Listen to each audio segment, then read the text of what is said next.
Hi, Brian. Hope you had a good bye. I'm going to be the one non-Tua question again, just like last Thursday. At defensive tackle, do you have any more of a sense whether you'll have Raekwon Davis available this week? And since Chris Greer is not really available to us, just curious what your thoughts were on if you have enough moving forward at that position with Sealer, Wilkins, obviously an end and tackle, Benito Jones, and Raekwon. Well, Raekwon's working like all the other guys who were a little banged up from last week, working to get back, doing everything he can. I know we had a lot of guys in over the weekend with getting treatment, rehab. So he's doing everything he can to get back, as well as those other that other group of players. We feel good about our depth on the D line. We also have some on the practice squad. So, but look, sometimes you got to play with with a shorthand, and if that's the case, and we'll do our best. And but I think guys are trying to get out there as soon as they can. Adam? Hey, Brian, I wanted to ask you about Fitz. There's a lot of chatter about the trade deadline and him potentially his name coming up among some teams that need quarterback help. A, have you been contacted by anyone? And B, can you say definitively that you're not going to trade Ryan Fitzpatrick next week? Again, those questions really go to Chris. They should go to Chris. My focus is on the Rams and getting ready for the Rams and getting our players and his team ready to play the Rams. It's a good opponent. They're tough, they're physical, they're talented. They play tonight, so we'll be watching that. And again, that's really a Chris question. He's the one who handles all the calls from different teams, and my focus is on this team this week and getting our guys ready to play. Cam? Good afternoon, Flo. What are realistic expectations to have for Tua in his first start?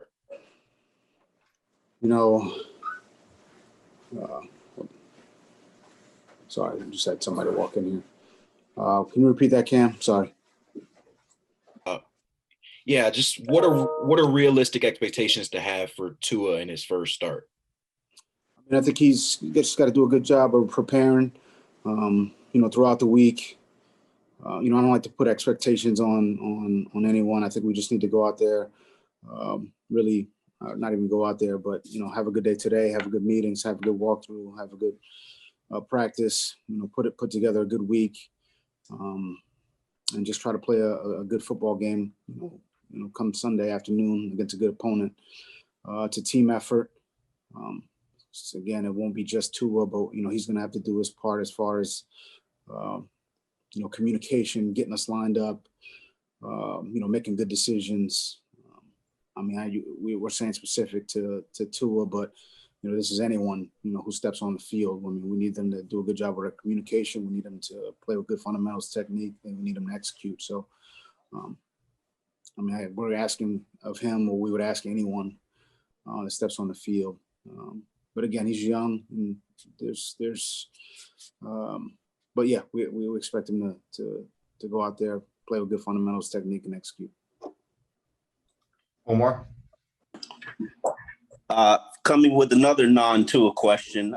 Wanted to check on your edge players, Kyle Van Noy and Andrew Van Ginkel. Is Van Ginkel out of the concussion protocol? And with Van Noy, was that more of a precautionary thing, or you felt like he couldn't play last game? Speaking, talking about Van Noy, there's only 16 games, so, we don't, I'm not precautionary. I don't know if that's the word I would use. He couldn't go. We just felt like that was the best decision for him. And, he's doing everything he can to get back out there. Ginkel, not quite out of the protocol yet, but getting closer. Looks like he's doing everything he can, but, not officially out of the protocol yet. So, but he's looks like he was in all weekend and trying to do everything to get back. Hal? Brian, conventional thinking at least says that the bye week is an advantageous time to change quarterbacks if you're going to do so.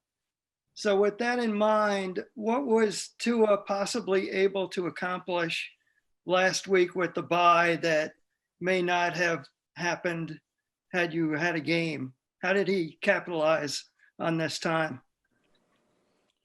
Well, I mean, he is along with all the other players. I think it's time to rest. It's the time to self-reflect on the first 6 weeks of the season. I think we had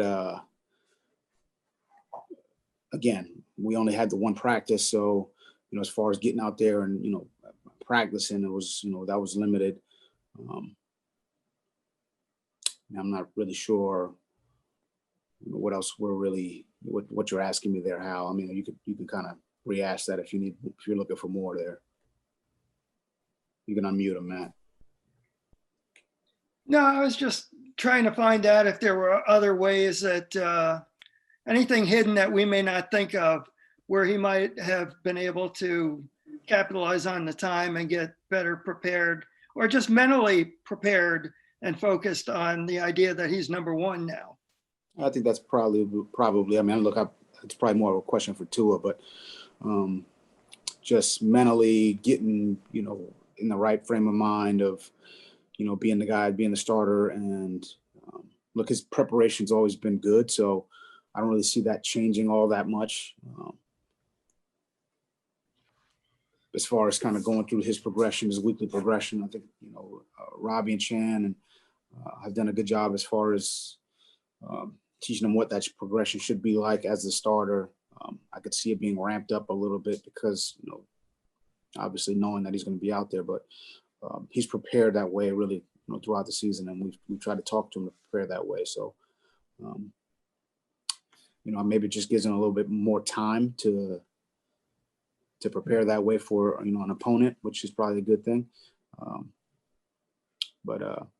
Yeah, I mean that's really I don't really have much more insight than that. Will?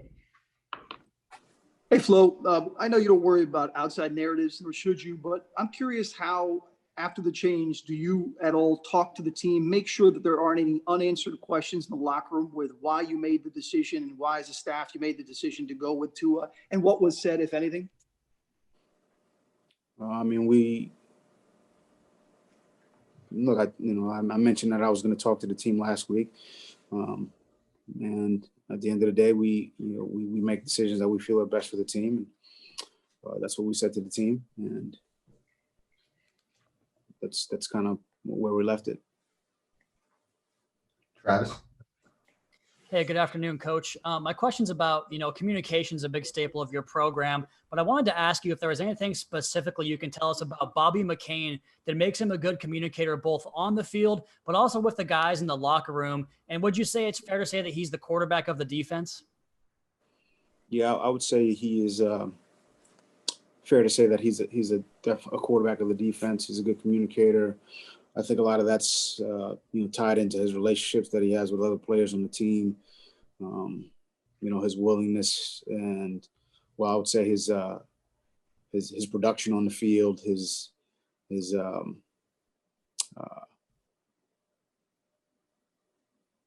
production, and just his overall wanting to communicate and make sure we're all on the same page. I think he's taken that role on and been successful in it. You need someone to kind of remind guys, hey, watch this, watch that. It's third down, watch the sticks. I think we all kind of need reminders. And he's taken on that role and really embraced it, I would say. Cam? Flo, we heard from Fitz last week, and he was obviously emotional, kind of discussing the move and how he kind of thought of it. Obviously, you guys have been playing really well with Fitz.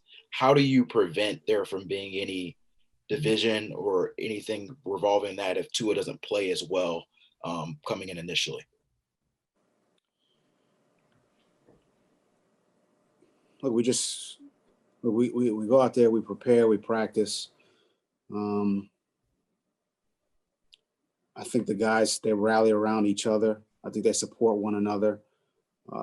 to think that there would be division because a guy doesn't play well, I don't think we have that on this team. I think that's, you know, I don't think we have that on this team.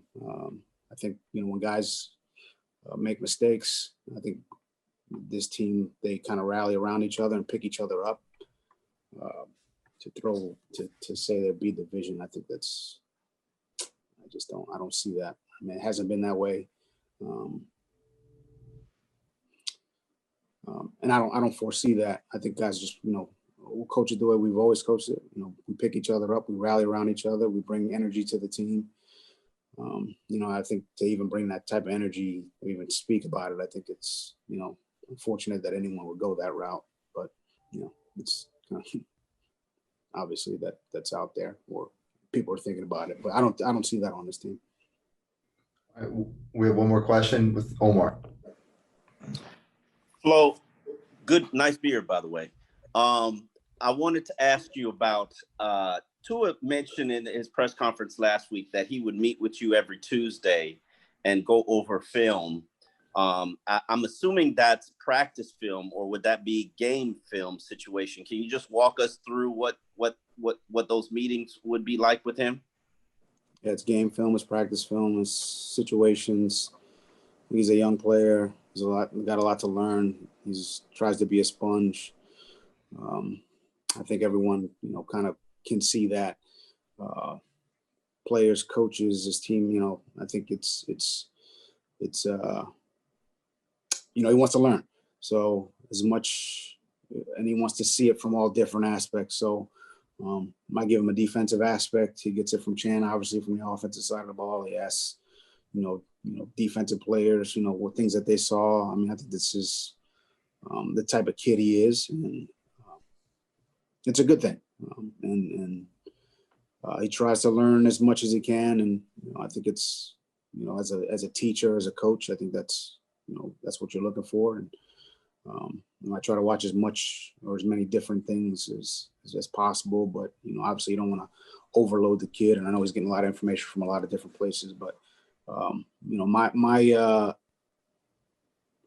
our meetings are more, I would say, me giving him the defensive perspective. And I think when you're as an offensive player, if you understand kind of the thought process of,